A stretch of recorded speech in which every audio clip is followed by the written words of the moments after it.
Nós estamos começando o programa Democracia e hoje, em alusão ao Dia Mundial do Meio Ambiente, 5 de junho, vamos falar em especial sobre o Pampa, bioma típico do Rio Grande do Sul.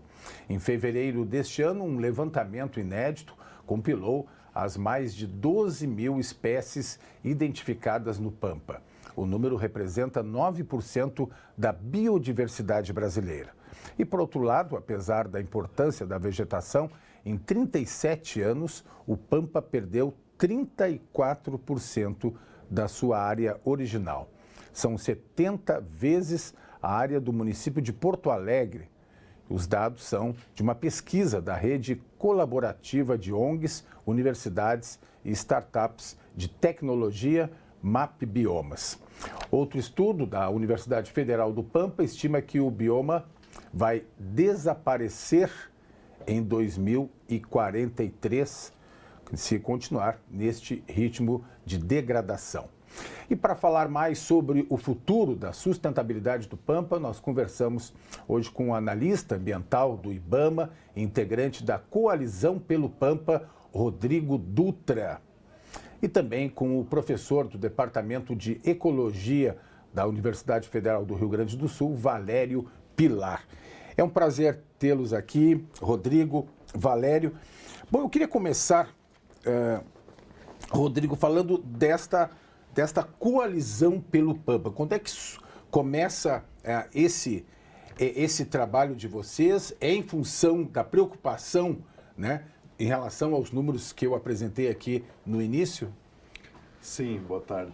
A Coalizão pelo Pampa é um conjunto de organizações não governamentais, desde a área ambiental e também social, associação de servidores, sindicatos, rede de pesquisadores, que se reuniu com essa preocupação, né, de fazer ações conjuntas para buscar medidas protetivas do uso sustentável do bioma Pampa, porque a expansão agrícola, como bem citados os números aí, levou essa preocupação coletiva de que o bioma possa se extinguir se nada for feito. Então, a coalizão é esse conjunto de entidades, 22, que reúnem esforços para buscar soluções sustentáveis para o Pampa. E vocês se reúnem, vocês debatem os problemas e possíveis soluções também, imagino. Sim, a gente tem um cronograma de reuniões e de atos, né? Inclusive aqui na Assembleia, junto aos deputados, uma agenda política, né? Para articular não só falar de problemas, mas também buscar soluções. Sim. Perfeito, Rodrigo. Valério, tu és professor do Departamento de Ecologia da nossa URGS. O quanto a questão do bioma Pampa, né, está no centro das atenções dos estudos, da produção de conhecimento por parte da URGS? Nós somos parte também da Coalizão pelo Pampa. Nós temos uma rede de pesquisa, a Rede Campos Sulinos, que trabalha com a busca do conhecimento sobre os ecossistemas campestres aqui do sul do Brasil, incluindo os campos do bioma Pampa, que são para estudar essa biodiversidade. Sabemos que ela é muito rica, é uma biodiversidade característica desses campos.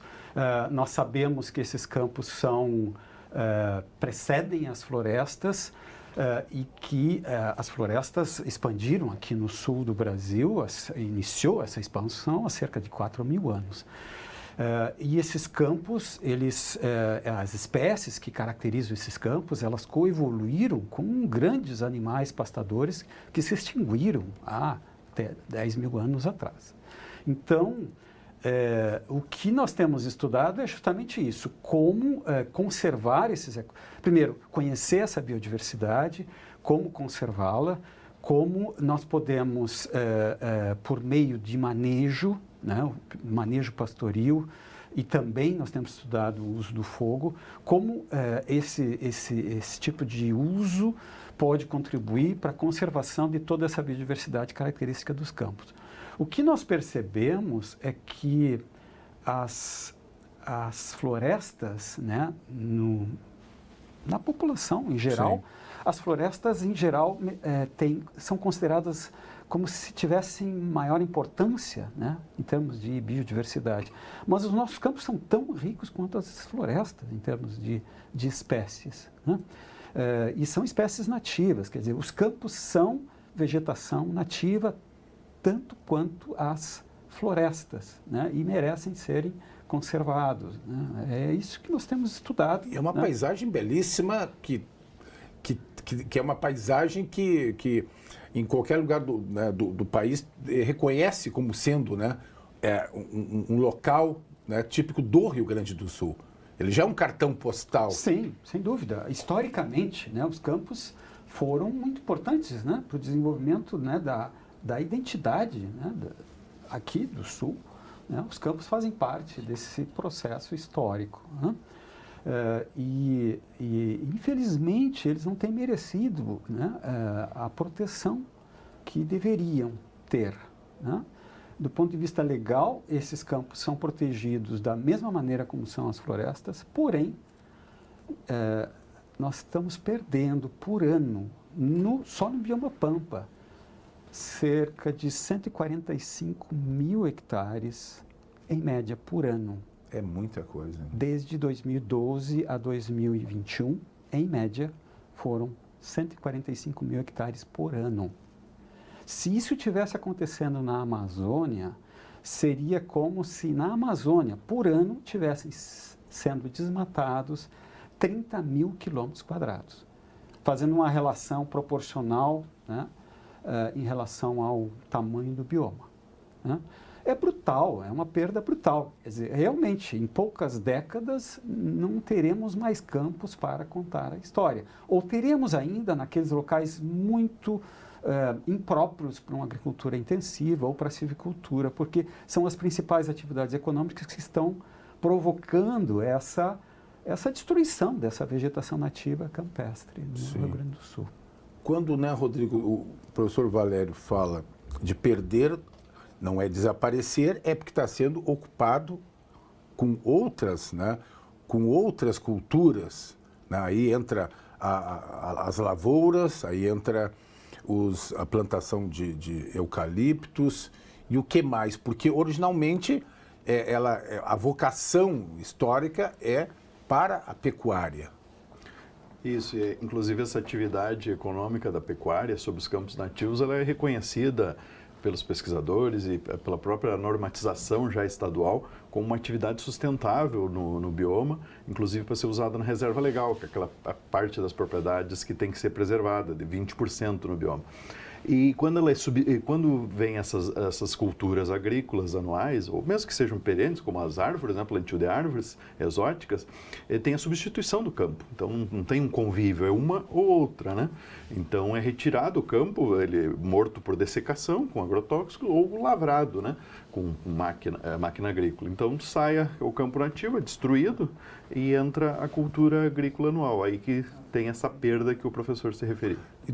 Acho que é bom a gente ressaltar quando falas de cultura exótica, ou seja, não é daqui, não é original. É isso que significa. Isso. Né? Quando a gente fala dos nativos, é a floresta nativa, nossa, que existe aqui, a floresta do bioma mesmo, né, os campos nativos da mesma forma, e as exóticas seriam os plantios aí, o eucalipto, pinos, soja, milho, ou até pastagem, né? Às vezes se tira o campo nativo também fazer pastagem braquiária, que é até um absurdo, assim, até tecnicamente. Mas, enfim, é isso, é uma substituição por espécies de fora. Sim. A gente fala, tem uma expressão que é a ampliação das fronteiras agrícolas, né? Há um processo, né, professor, que não que é relativamente novo no país, essa expansão da forma com que a gente está observando hoje. Bem, o Brasil teve os seus ciclos, né, que envolveram, né, desmatamento, substituição da vegetação florestal por cultivos, né, teve o ciclo da cana, do café, etc. Nas décadas mais recentes, nós tivemos uma expansão enorme, né, do cultivo da soja. Aqui no Rio Grande do Sul, por exemplo, no Planalto Médio, começou nos anos 1970 e foi expandindo, né, pela região da Campanha, Depressão Central, Campanha e agora nos campos de cima da serra também. Então, é um processo que é importante para a economia. O problema é a escala em que ele está acontecendo, ou seja, os limites, inclusive os limites legais, não estão sendo obedecidos. Quer dizer, há uma lei federal que foi revisada em 2012, que se chama Lei de Proteção da Vegetação Nativa, que se denominava Código Florestal, e que obriga toda a propriedade a proteger 20% da sua área com vegetação nativa, qualquer que seja a vegetação nativa, seja florestal, campestre, né? Então, o que está acontecendo no Rio Grande do Sul é que os campos, que são vegetação nativa, não estão sendo protegidos em reserva legal. Por quê? Porque os nossos deputados estaduais aqui definiram, né, aprovaram o Código Ambiental recentemente. E tem um artigo no Código Ambiental que diz que campos utilizados, né, para a criação animal, ou seja, campos sob uso pastoril, campos nativos sob uso pastoril, são considerados áreas em que ocorreu a supressão da vegetação nativa. O que é um equívoco, que não se sustenta do ponto de vista técnico-científico, ou seja, as áreas em que nós encontramos no nosso levantamento a maior riqueza de espécies campestres foram justamente áreas sob uso pastoril, para a criação de gado. Então, não se sustenta o que foi aprovado na Assembleia, no Código Ambiental, dizendo que áreas sob uso pastoril seriam áreas de uso consolidado. Por que foi aprovado isso? Porque na lei federal diz que tem um artigo, que é uma das exceções da Lei de Proteção da Vegetação Nativa, que diz que os proprietários que suprimiram a vegetação nativa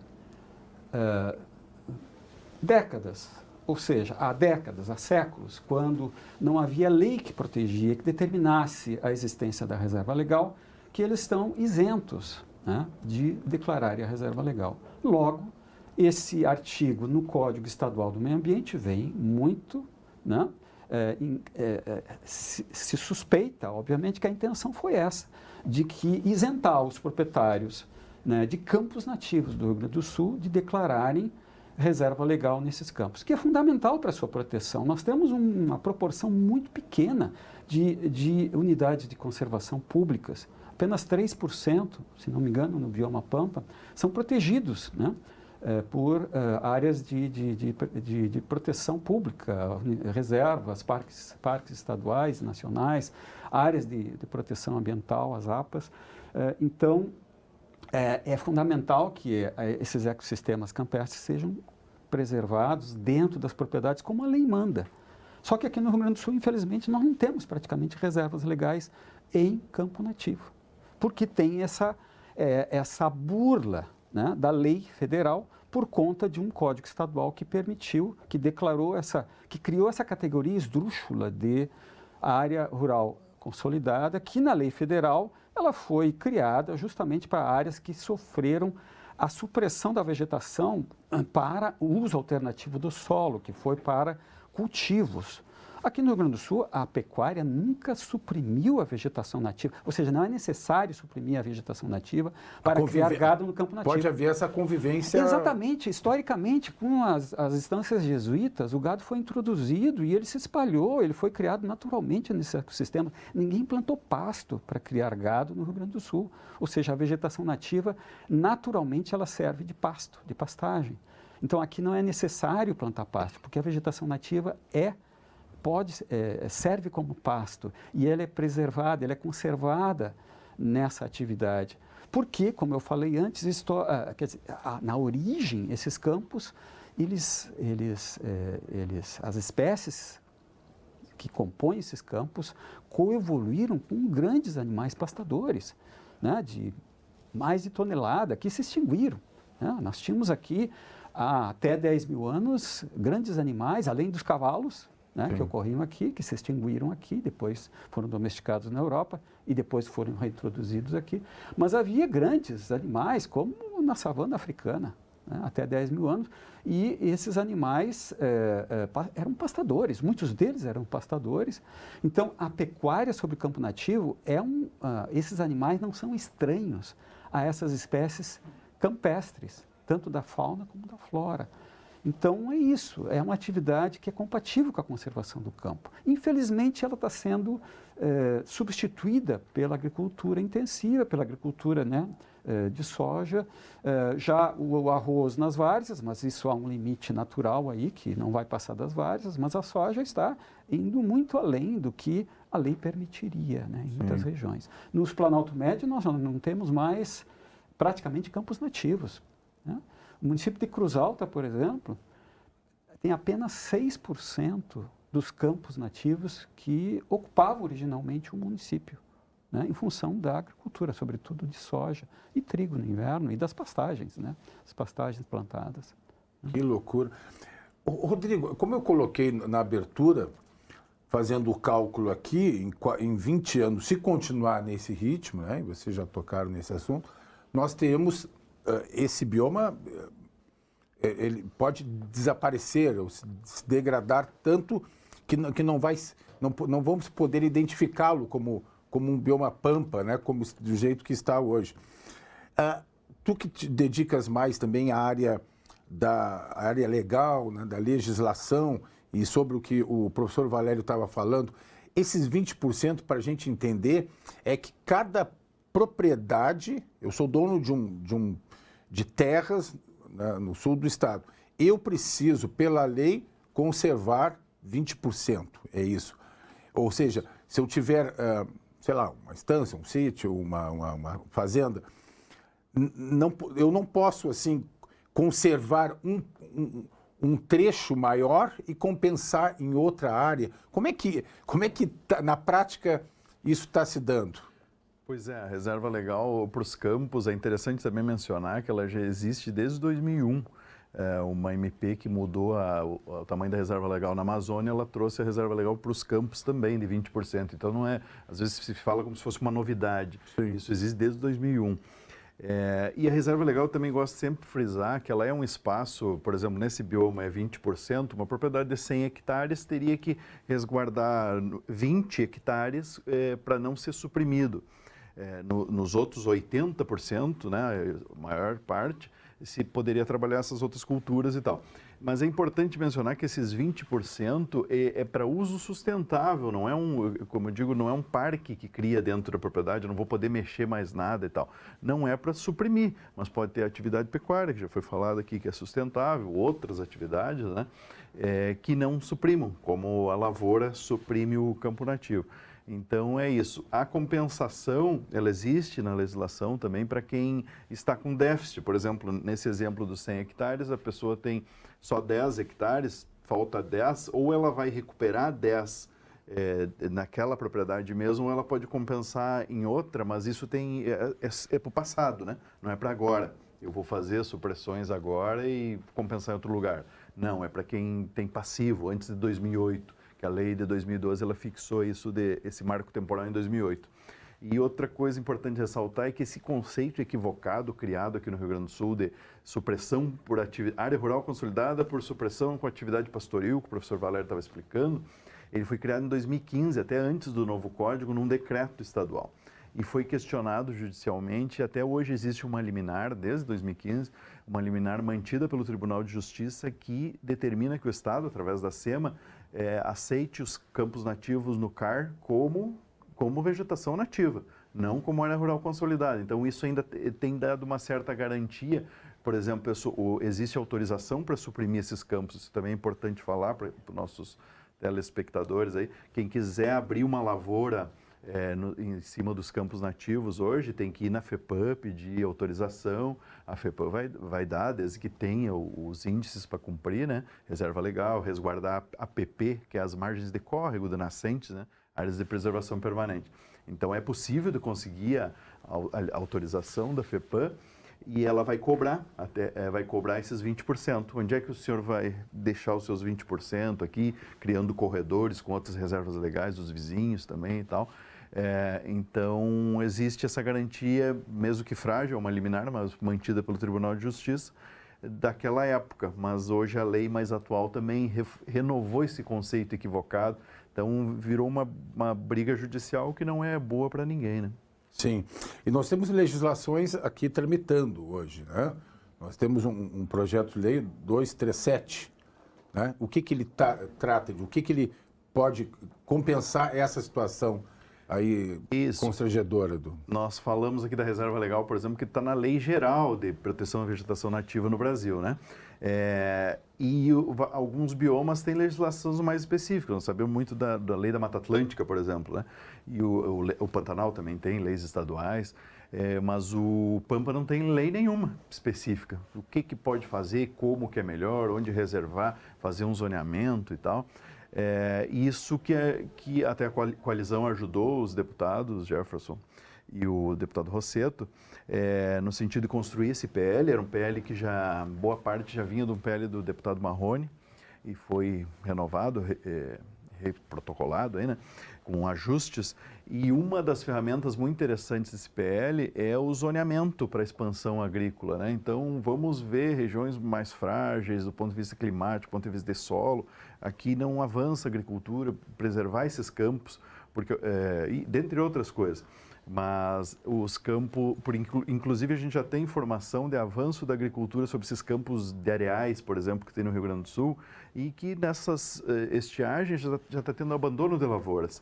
E aquele campo nativo que sobrevivia ali, dava um sustento para uma pecuária, foi totalmente destruído. Então, para restaurar isso é caro, é demorado, é muito difícil, quase impossível.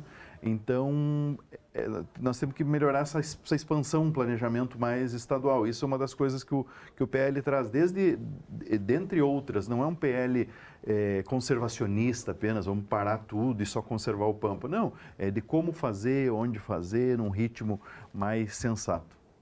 O que sempre se reclamou, né, professor Valério, que as entidades do meio ambiente, FEPAM, por exemplo, que seguram muito o progresso, né? Seriam obstáculos porque haveria uma burocracia, que imagino que seja muitas vezes necessária, né? E que a ideia é a liberação quanto mais rápido, melhor, do ponto de vista de quem quer empreender, né? Mas essa é uma preocupação que a gente precisa manter, né? É preciso analisar pelo olhar da ciência, imagino, né, para se dar uma licença ambiental. Não só pelo lado da ciência, a ciência mostra os impactos, né, de cada atividade, isso nós podemos avaliar, mas do ponto de vista ético, quer dizer, e do ponto de vista constitucional, quer dizer, nós temos que garantir esse meio ambiente para as futuras gerações. E os órgãos ambientais têm essa obrigação de fazer cumprir o que a Constituição estabelece. Ou seja, as atividades são reguladas, têm limites, e esses limites precisam ser considerados. Então, por isso que é necessário solicitar licença para a supressão de vegetação nativa, inclusive dos campos, porque há áreas que são muito importantes, que contêm espécies em risco de extinção. Tem áreas que são são solos frágeis, né, que não seria recomendável a prática agrícola, muitas vezes por uma questão de mercado, de preço, né, da soja. Áreas marginais do ponto de vista climático e de solo são utilizadas só porque compensa o risco, mas é muito arriscado. Uma seca qualquer já não colhe, né? Como aconteceu no último verão em muitas regiões, né? Foi um desastre, né, o cultivo da soja, porque não são áreas adequadas, né, do ponto de vista climático e de solo, né? Então é isso, precisa ter limites e os órgãos ambientais estão impondo esses limites, né, fiscalizando, né, autorizando conforme a lei, porque se não houver isso, vai ficar na decisão individual de cada um e aí a pressão econômica prevalece. Então, é importante a sociedade estabelecer esses limites, já estabeleceu, está na lei, e os órgãos ambientais fazerem cumprir esses limites. Nós temos aí uma série, né, centenas de espécies em processo de extinção, em risco grave, e tem uma que a gente não pode perder o foco, que é a espécie humana, porque depende de tudo isso aí, né? A gente vai reforçar isso no segundo bloco do nosso programa Democracia. Nós vamos para um intervalo e voltamos na sequência.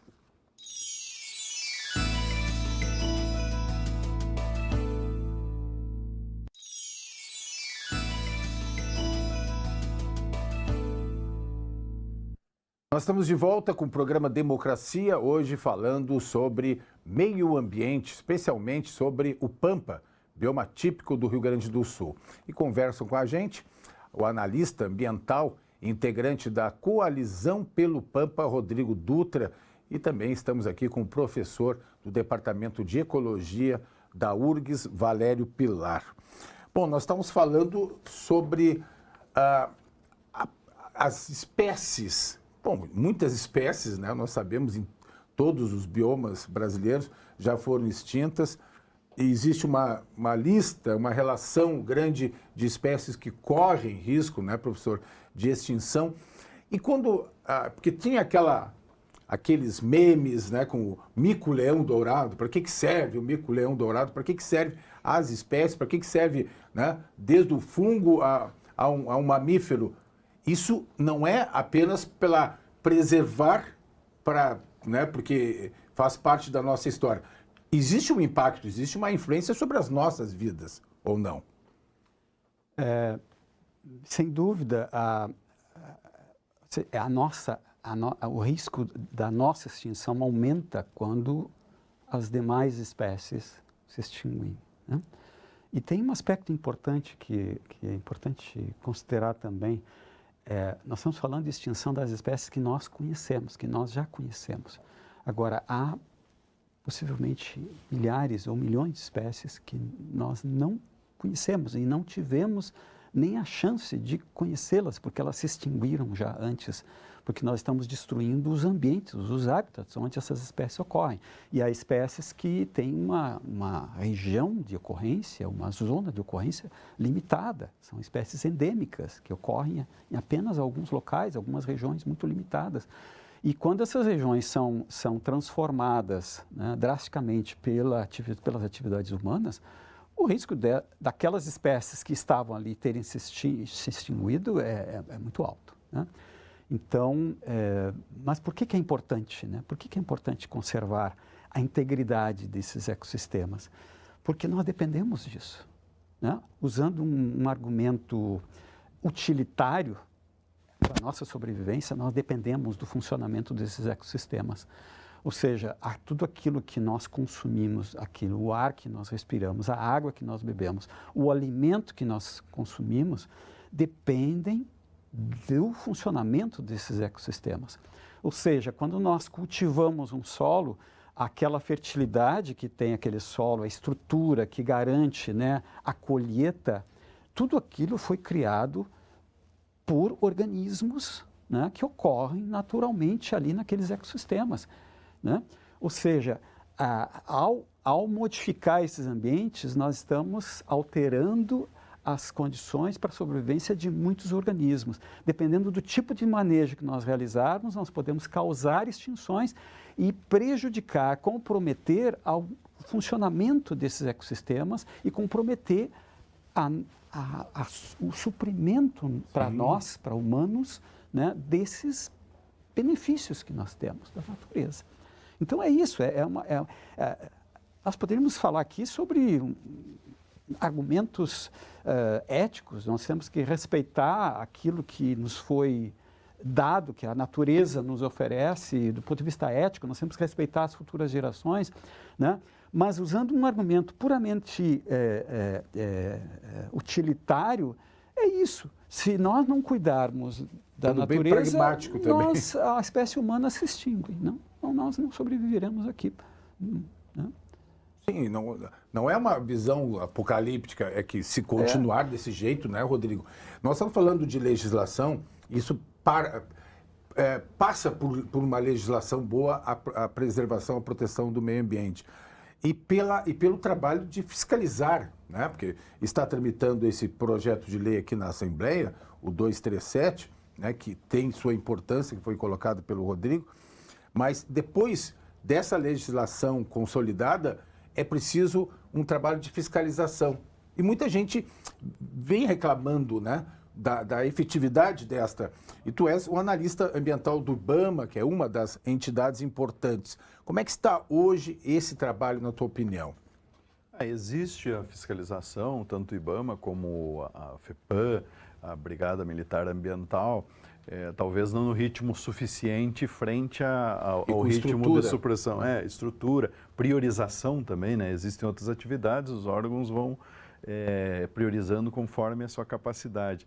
Mas é interessante também mencionar que, além da legislação que não vem sendo cumprida e com certos subterfúgios, né, tentativas de driblar, o que atrapalha muito, precisa-se uma política pública, né, com várias atividades, não é só com fiscalização, comando, controle, repressão que isso vai resolver. Nós precisamos de outros incentivos à pecuária que vive nesses campos nativos, né, produto diferenciado, financiamentos específicos para esse público, o pecuarista familiar, por exemplo, que mantém muitos campos nativos no Brasil, no Rio Grande do Sul, cuidando da sua pecuária lá com a esposa, com os filhos.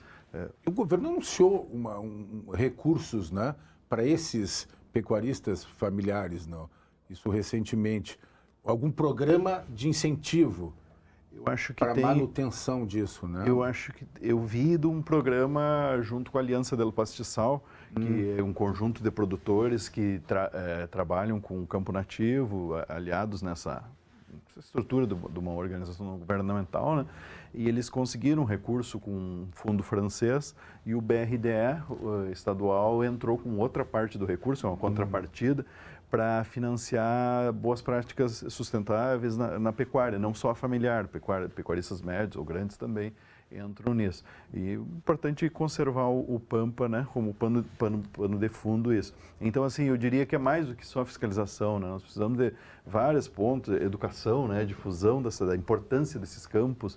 Eu falei aqui na Rádio Assembleia também, né, sobre isso. As pessoas às vezes não sabem da importância, né? Uma árvore não pode ser derrubada, mas o campo pode ser convertido como se fosse uma coisa menos importante, né? E não é tão importante quanto. Então, precisaria de um conjunto de ações. Eu lembro de um filósofo alemão que dizia, o Schiller dizia que para amar é necessário conhecer, fica muito mais, né, fácil. Eu estava falando em legislação, não só a legislação, fiscalização e punição, mas tu pode trabalhar pelo outro lado, que é incentivar as boas práticas. Isso funciona, tem funcionado em relação ao meio ambiente? Sim. E já existe um conhecimento acumulado da URGS, da antiga FEPAGRO aqui, sobre o bom uso desses campos, né, com a pecuária e tal, para ter uma pecuária produtiva. Também não pode ser uma pecuária tão arcaica que não sustente o pecuarista, né? Então tem que ter esse balanço também. Então existe esses estudos. Só levar isso já seria um incentivo de boas práticas. Mas claro, tem que incentivar, tem que incentivar economicamente. Temos que botar recursos nos extensionistas para que levem essa informação bem ao produtor, pratiquem com ele, para ele pegue confiança e continue nisso, né? Então, assim, funciona, mas incentivar as boas práticas e colocá-las em prática tem que envolver dinheiro também, tem que ser uma prioridade dos governos, né, investir nisso. Sim. Mas tem chance de funcionar, sim. Sim, faz parte dessa coalizão, digamos aqui, me referindo a essa entidade. Professor Valério, nós estamos falando também de alguma forma de vocação, né? Falando de integridade, preservação, mas, por exemplo, há quem defenda que seria mais rentável que a própria soja, que tem a sua importância como commodity, exportação, balança comercial, incentivar ainda mais o turismo, né? Que aquilo ali é um cenário pronto para se trabalhar isso, né, através do turismo, que pode ser até mais rentável. Eu acho que daria para se pensar algo assim, né? Sim, todas essas atividades elas se complementam, né? A ideia é que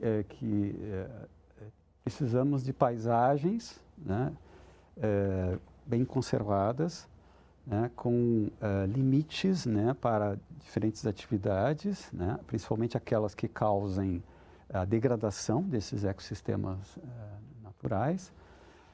Mas também nós temos que nos preocupar com as mudanças climáticas que estão cada vez mais afetando, né, sobretudo aqui no Rio Grande do Sul, né? Ultimamente as secas têm se repetido, né?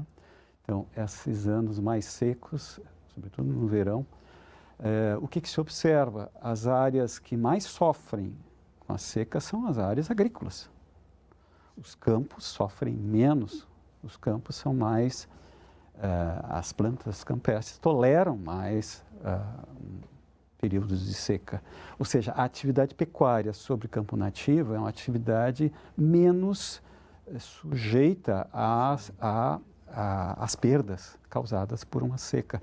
Quer dizer, do ponto de vista econômico, o Estado se beneficiaria se mantivesse a atividade pecuária sobre campo nativo, porque os produtores precisariam de menor apoio público quando há um período de seca, porque teriam atividade pecuária para compensar eventuais perdas, né, na atividade agrícola. Então, é isso, nós estamos perdendo também essa diversificação para diminuir os riscos, né?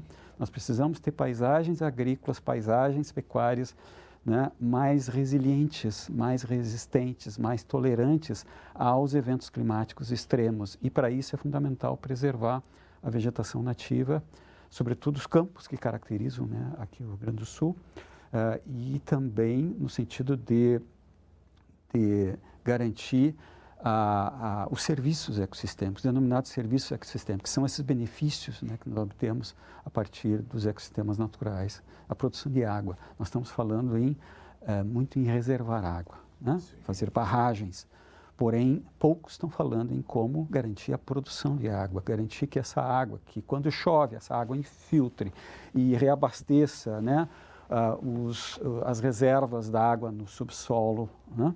E que essas reservas alimentem essas barragens e que não sejam simplesmente barragens que ficaram secas, numa seca porque ninguém cuidou da produção, de garantir que essa água seja infiltrada e garanta, então, as nascentes, né, a preservação das nascentes. Muitas vezes essas áreas agrícolas estão destruindo nascentes, né, não estão cumprindo, né, a legislação que obriga, né, a proteção dessas nascentes. É interessante essa questão da produção, e porque nós estamos falando também de um avanço da plantação de eucaliptos, que eles necessitam muito de água, né? É isso que se ouve. E depois, antigamente, antes dessa preocupação maior com a expansão agrícola, eu ouvia falar, né, as pessoas falando, não, que não seria, nesse Pampa, lá no sul do estado, não seria né, apropriado para as lavouras, né, por questão geológica. Mas, no entanto, está crescendo a plantação de soja. Mas, de alguma forma, o senhor já tinha colocado aqui que não é todo aquele Pampa propício, mais adequado para uma lavoura, para a produção. É isso que a gente que eu entendo? É isso, né? Os solos não são todos os solos, nem todo solo é adequado para uma agricultura intensiva, nem todo solo é adequado a um uso, né, agrícola ou silvicultural, né? Quer dizer, tem áreas que precisam ser preservadas, né, com a vegetação nativa, né? Senão nós causaremos degradação, né? O Rodrigo mencionou os solos na região dos areais, são solos extremamente frágeis, quer dizer, qualquer uso mais intensivo provoca, né, a arenização, provoca o desenvolvimento daquelas dunas de areia, né? Os mal denominados desertos, não são desertos, são dunas de areia que ocorrem naquela região. E a atividade agrícola, inclusive a pecuária mal manejada, causa essa degradação e essa erosão. Mas a agricultura acelera muito mais e a silvicultura não resolve o problema da erosão naquela região. Né? Rodrigo, a gente vai aos poucos se encaminhando, mas eu queria ver contigo também, em cima do trabalho da Coalizão pelo Pampa, porque nós temos o Pampa, eu acho que as pessoas falam o Pampa como uma região lá na Zona Sul, não, mas ela cobre, na verdade, né, mais da metade do estado, né, em termos de território. E ali estão diversos municípios. Então, tu tem prefeituras, município, poder público, tu tem ONGs, tu tem a população, as comunidades ali presentes.